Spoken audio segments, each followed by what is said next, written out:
Hey everybody, it's Mr. Andrega. Oh!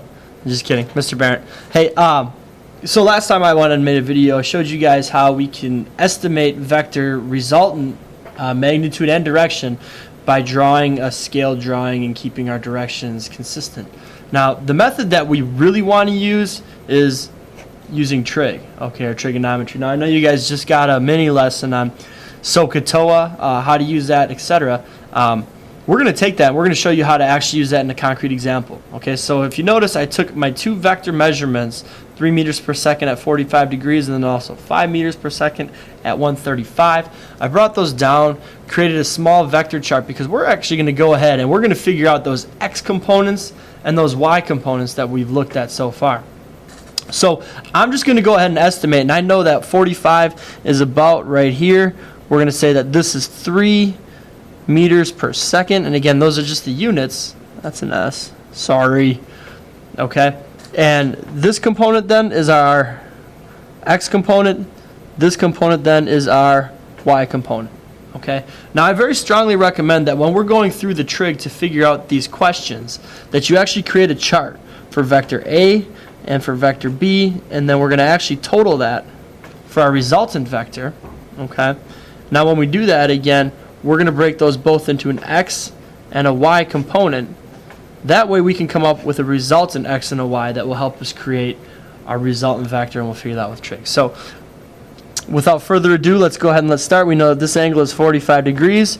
Again, SOHCAHTOA. So if we want to figure out this first, adjacent CAH, so SOHCAHTOA is going to give us adjacent over hypotenuse. So we want cosine of 45, okay, that's going to be equal to our adjacent x over our hypotenuse 3, okay. So again, using trig, I'm going to go ahead and figure this out. I'm going to multiply 3 to both sides, okay, which would give me 3 times cosine of 45. That's going to be my x value. So we're going to go ahead and do that right now. 3 times cosine of 45, and that gives me 2.12. Now, take this number, okay, and we're going to go ahead and we're going to put that up into our chart. So x is 2.12, and again, that's positive, so we can leave it as is. And y, if we do the same thing, now y is going to be opposite over hypotenuse, so SOH, opposite over hypotenuse. Y is going to be sine of 45, and that's going to be equal to our y value over 3. Okay. Again, using algebra, we'll go ahead and we'll multiply 3 to both sides. 3 times sine of 45 is going to give me my y value. Sine 45, enter, times 3, gives me again 2.12. Okay, here's a little tip, by the way. Anytime we have a 45-degree angle, we know that both this and this are going to be the same. Okay, it's 45-degree angle trig. Nonetheless, positive, so my y is also going to be positive 2.12. Okay, let's go over to my b value. Okay, so I'm sorry, vector b's value. Okay, so vector b is 135, so 90, 135. Okay, and actually, again, don't think this whole angle is what you need to use for trig. We don't ever do that. Okay, be smart about how you go ahead and attack this problem, and you say, well, you know, I have my x component and my y component. So here's my y, and here's my x component. Okay, we're going to use those to figure out. Now, if this is 135, this is 90, that means this here, again, is 45. Okay, knowing what we know about 45-degree angles now, this should be pretty simple to do. Okay, my y value and my x value. So I'm going to go ahead and I'm going to solve for my x. Okay, and again, x is opposite over our hypotenuse, which is 5. Okay, SOH, sine, SOHCAH, opposite over hypotenuse, so sine of 45 is equal to my opposite x over my hypotenuse 5. Again, using trig, we'll get sine of 45 times 5, and that's going to give us our x value. And again, as we turns out, if we're using 45-degree angle trig, that's also going to be our y value. So we're going to take a shortcut there. But take this, sine of 45, multiply, not divide, times 5 sine 45 times 5. And that gives us 3.54. Okay, and actually, if you take a look back to our diagram, this x is in the negative direction, so x is equal to negative 3.54. And let's carry that right up to our table. For vector b, x is negative 3.54. Our y value then, again, because it's right angle 45-degree trig, we know that this and this are the same. So we know that this value is also 3.54. Okay.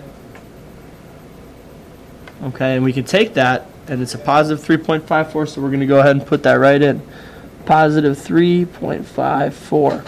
Okay, now to get the resultant, we need to add our two vectors up, a and our b and the y, to get a resultant y, and then a and the b and the x to get the resultant x. So real quick, 2.12 minus, because that's a negative number, 3.54. Okay, and actually I should show you the proper way. It really is 2 or plus a negative 3.54, however you look at it. Our resultant in the x is negative 1.42, and our resultant in the y is going to be 2.12 plus 3.54, and that gives us 5.66. Okay, so now I'm going to go ahead and I'm going to take this information right to a clean piece of paper. Okay, so I know my resultant vector, okay, is going to be x value of negative 1.42 and a y value of 5.66. Okay, again, these are in meters per second, but we'll talk about labels in just a little bit. So x value negative 1.42, we'll make this our origin. We can draw our axes if we want. Okay, and I'm going negative 1.42. Again, scale doesn't matter because we're doing trig now. Okay, and then my y value is going to be a little bit larger at 5.66. Okay, we want to know the resultant vector. And again, I'm going to draw it in my red pen here. Okay, and so first things first, we can figure out a magnitude because that's pretty simple. Our magnitude, again, if you remember, is we use Pythagorean theorem to figure it out, which is a squared plus b squared equals c squared. And so we're going to go ahead a squared, b squared, and c squared. I'm going to take a, and again, we'll take the positive number because we only want magnitude here. So 1.42, we're going to square that number plus 5.66.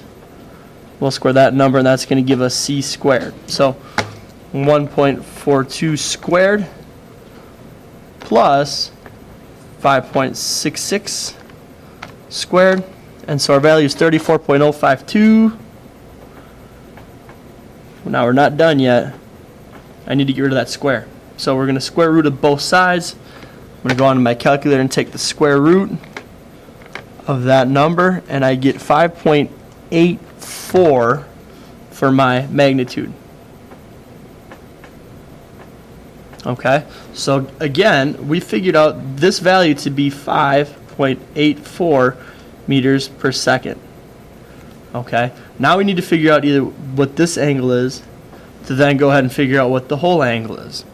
Okay, now here's a little hint. You're going to have much more accurate values if we use the inverse tangent function, opposite over adjacent, TOA, okay, to figure this out, because if we use that, we're using two numbers that are closer to more measured, whereas this one's based off of these two. So we're going to use these two numbers for more accurate readings. So inverse tangent, okay, and we want opposite over adjacent, so 5.66 over 1.42, and that's going to give us theta. Let's go ahead and punch that in. Inverse tangent is second tangent. You guys know this from trig. 5.66 divided by, I need to put the parentheses in, otherwise this isn't going to work. 5.66 divided by 1.42. And we take a look at that, and the angle is 75.91. So theta is 75.91. Now, be careful, okay? The angle that we're looking for is from 0 to our angle. Okay, right now this 75.91 is not our answer. This here is 75.91. Okay, this angle right here. So we need to figure out how to come up with this. Okay, again, using simple geometry, you guys know from here to here is 180. So if I take 180 minus 75.91, I'm going to get this value. Okay, so let's do that real quick. 180 minus 75.91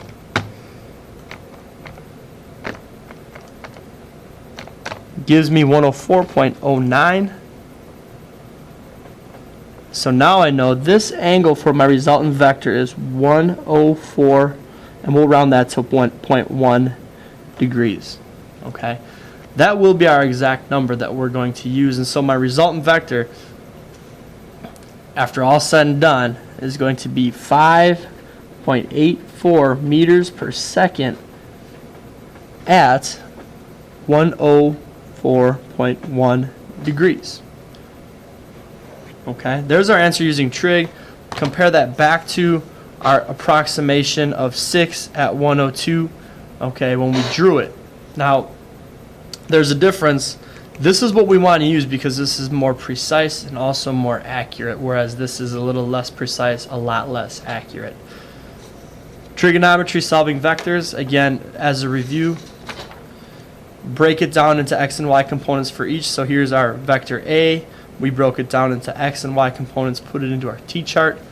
Vector B, broke it down into x and y components. Again, using 45-degree trigonometry, we know that our y and our x should be exactly the same. Okay, then we add them together to find our total, our resultant vector, and then we draw our resultant vector based off of our x and y components, and we solve using a squared plus b squared equals c squared to get this value, our resultant magnitude, and our resultant direction is found using simple 180-degree trig.